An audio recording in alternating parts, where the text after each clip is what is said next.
Hello friends, welcome back. Last સેશનની અંદર આપણે લેબર કોસ્ટ વેરિયન્સનો પ્રેક્ટિકલ ક્વેશ્ચન નંબર 1 કમ્પ્લીટ કરેલો હતો. આજના આપણા સેશનની અંદર પ્રેક્ટિકલ ક્વેશ્ચન નંબર 2 આપણે ડિસ્કસ કરવાનો છે. Question number 2, the standard supply of a company produces a single article which goes through two operating departments. The standard cost card for this article indicated the following data.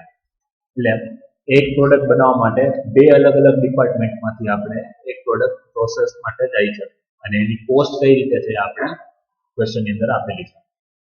Department A and B, department A ની અંદર 2.2 hours work થશે અને એનો standard rate છે 5.40, એટલે total થશે 2.2 hours into 5.40 એટલે amount થશે 11.88. ડિપાર્ટમેન્ટ એ ની અંદર એક યુનિટ માટે આપણું 11.88 ની કોસ્ટ થશે અને ડિપાર્ટમેન્ટ બી ની અંદર 1.6 અવર્સ છે જેનો સ્ટાન્ડર્ડ રેટ છે 6 રૂપીસ એટલે આપણને અમાઉન્ટ મળશે 9.60.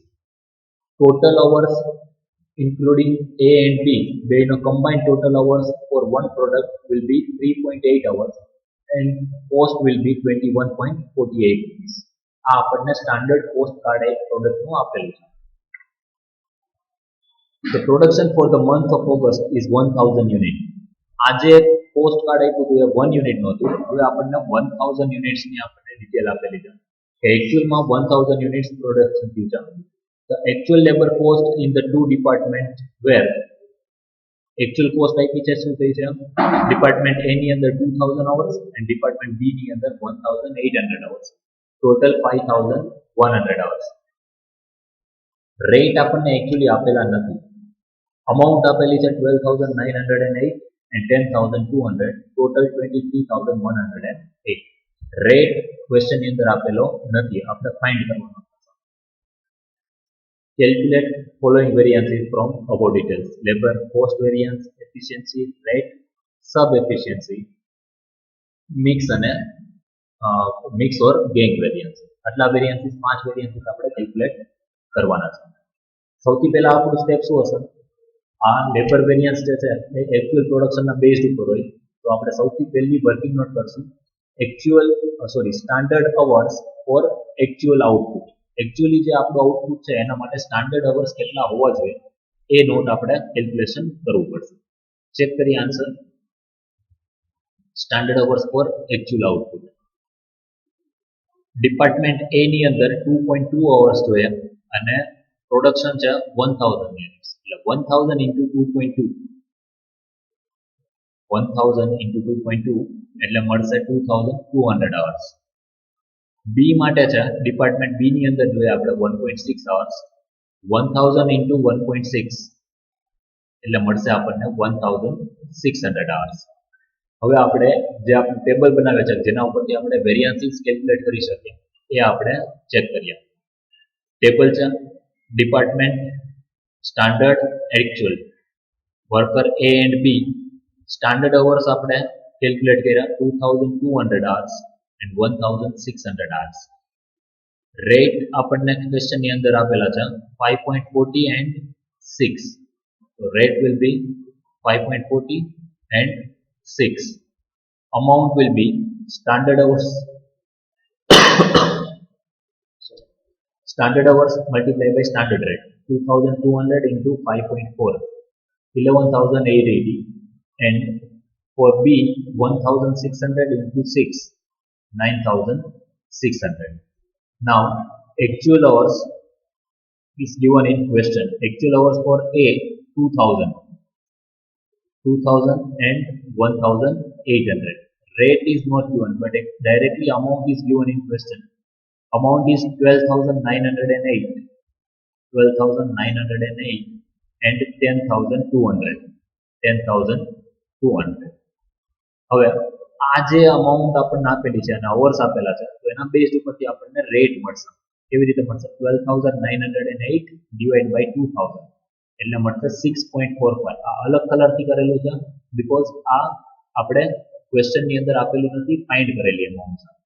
અને 10200 ડિવાઇડ બાય 1800 એટલે 5.6. હવે આ જે રેટ છે આપણે 2 ડેસિમલ સુધી લખ્યો છે. એકચ્યુઅલી આ રેટ 2 ડેસિમલ કરતા વધારે છે. જેમ કે 5.67 છે તો એ 5.66666 એવું આવશે. કેલ્ક્યુલેટરની અંદર તમે જ્યારે કરશો ત્યારે આન્સર 5.6666 એવું આખું કેલ્ક્યુલેટર છેલ્લે સુધી થઈ જશે. તો આપણે 2 ડેસિમલ સુધી લીધું છે એટલે 5.67 આવશે. જ્યારે આપણે કેલ્ક્યુલેટ કરશું ત્યારે આપણે 6 માઇનસ 5.67 કરશું તો પોઈન્ટના લીધે જે 2 ડેસિમલની અંદર આપણે લઈએ છીએ એના લીધે થોડો પોઈન્ટની અંદર આન્સરમાં ડિફરન્સ આવશે.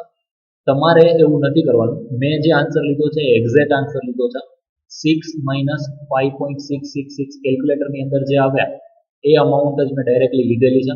એના લીધે થશે શું કે આપણને એક્ઝેક્ટ પરફેક્ટ આન્સર જે છે એ જ મળશે. સેમ વે 6.45 છે એ પણ આપણે 2 ડેસિમલ સુધી લીધું છે. એમાં પણ વધારે 2 ડેસિમલ કરતા આન્સર હશે. તમે ચેક કરશો એટલે ખબર પડશે. એમાં પણ એક્ઝેક્ટ જે અમાઉન્ટ હોય એ અમાઉન્ટ લઈ અને કેલ્ક્યુલેટ કરશો તો આન્સર એક્ઝેક્ટ મારી સાથે ટેલી થઈ જશે. હવે ટોટલ કરી લઈએ. Total standard hours 3800 and total standard amount 21,480. Actual total hours 3,800 and actual total amount 23,108. આ આપણું જે વર્કિંગ નોટનો પોર્શન છે અહીંયા કમ્પ્લીટ થાય છે. હવે આના ઉપરથી આપણે ઇઝીલી કોઈ પણ સ્ટાન્ડર્ડ હોય તો આપણે કેલ્ક્યુલેટ કરી શકીએ. ચેક કરીએ. સ્ટાન્ડર્ડની અંદર સૌથી પહેલા લેબર કોસ્ટ વેરિયન્સ કે જેમાં total standard amount minus total actual amount એ સબસ્ટ્રેક્ટ કરશું. જે ડિફરન્સ આવશે that will be known as labor cost variance. 21,480 minus 23,108. 21,480 minus 23,108 answer આવશે 1,628 અને એડવર્સ આવશે. સ્ટાન્ડર્ડ કોસ્ટ જે ડિસાઇડ થઈ હતી એના કરતાં એકચ્યુઅલ કોસ્ટ વધારે થઈ છે તો આ જે 1,628 છે એ આપણા માટે એડવર્સ વેરિયન્સ થશે. આને બાયફર્કેટ કરશું આપણે બે પાર્ટની અંદર, લેબર એફિશિયન્સી વેરિયન્સ અને લેબર એફિશિયન્સી વેરિયન્સ જે છે એમાં આપણે ચેક કરીએ ઇન્ડિવિજ્યુઅલ વર્કર એ માટે 2,200 અવર્સ જે છે આપણે સ્ટાન્ડર્ડ ડિસાઇડ કર્યા હતા અને એકચ્યુઅલી એને વર્ક કર્યું છે 2,000 hours. whenever there is a quantity part we should multiply by standard rate. Standard rate of A is 5.40. Question ની અંદર જ આપણને આપેલું છે 5.40. તો કેલ્ક્યુલેટ થશે 2,200 minus 2,000 multiply by 5.4. ચેક કરીએ. 2,200 minus 2,000 multiply by 5.4. આન્સર જે આવશે એ આવશે ફેવરેબલ આન્સર 1,080 ફેવરેબલ. રીઝન છે 2,200 સ્ટાન્ડર્ડ ડિસાઇડ કરેલા અવર્સ હતા, એકચ્યુઅલ અવર્સ એના કરતાં ઓછા યુઝ થયા છે. તો આપણે જે 200 અવર્સ ઓછું વર્ક કરેલું છે સ્ટાન્ડર્ડ અવર્સ કરતાં તો એ આપણા માટે ફેવરેબલ સિચ્યુએશન હતી. ઓછી અવર્સમાં આપણે જે આપણું પ્રોડક્શન હતું એ આપણે કમ્પ્લીટ કરી દીધું હતું. બી માટે જોઈએ 1,600 અવર્સ માઇનસ 1,800 અવર્સ એકચ્યુઅલ આ સ્ટાન્ડર્ડ કરતાં વધારે છે તો આનો જે આન્સર આવશે એડવર્સ આવશે. Multiply by standard rate 6 rupees. 1,600 minus 1,800 multiply by 6 answer જે આવશે 1,200 એ આવશે adverse. 1,080 favourable minus 1,200 adverse. Adverse વધારે છે એટલે જે ડિફરન્સની અમાઉન્ટ આવશે એ આવશે 120 અને એ આવશે એડવર્સ.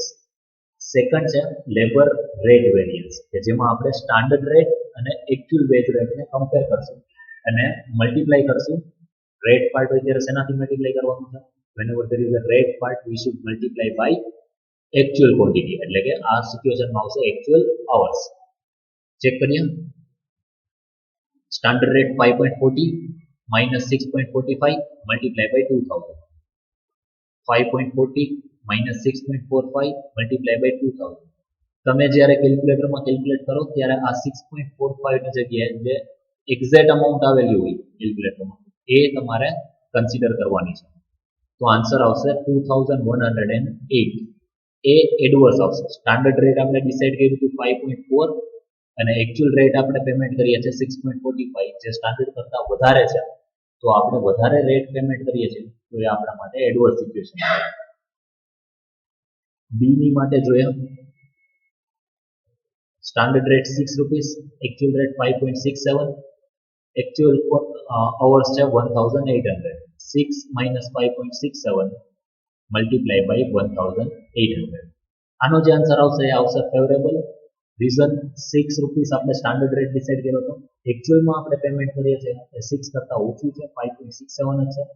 તો આપણે ઓછું પેમેન્ટ કરીએ છીએ, ઓછા આવરલી રેટ ઉપર આપણે વર્ક કરીએ છીએ, લેબર પાસે કરાવીએ છીએ, તો આપણા માટે ફેવરેબલ સિચ્યુએશન થશે.